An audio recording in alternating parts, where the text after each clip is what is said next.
छाती पर અને પીઠ પર લગાવી રહ્યા છે કંકુના થાપા. કોઈના માથા પર લગાવાઈ રહ્યા છે થાપા.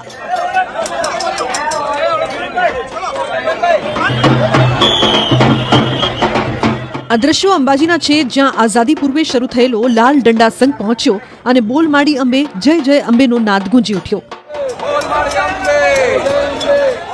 આ વિશેષ સંઘનું અમદાવાદ ખાતે ખાસ કનેક્શન છે.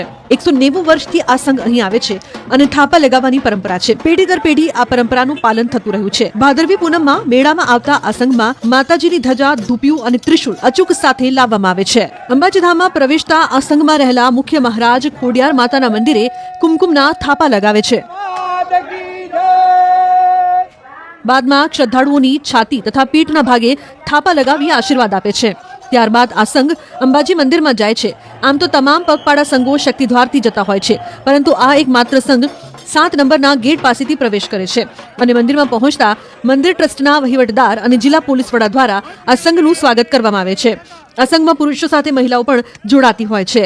સંઘના સંઘવીઓ જણાવે છે કે વર્ષો પહેલા અમદાવાદ અને અન્ય કેટલાક વિસ્તારોમાં પ્લેગનો મહારોગચાળો ફાટી નીકળ્યો હતો. ત્યારે રોગચાળો ડામવા માતાજીની બાધા રાખવામાં આવી હતી.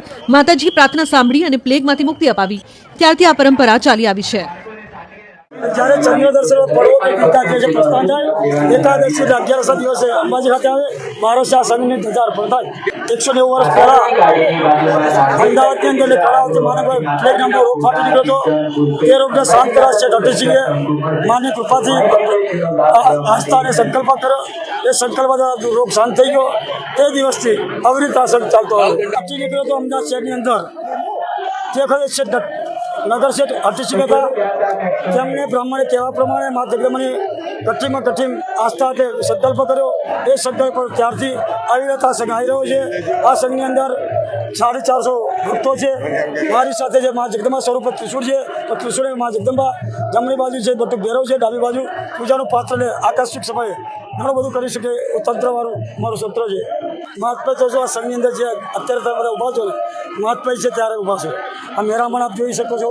તેની ઉપર આ સંઘનું અમી દ્રષ્ટિ, એ અમી દ્રષ્ટિના દ્વારા બધું થઈ રહ્યું છે.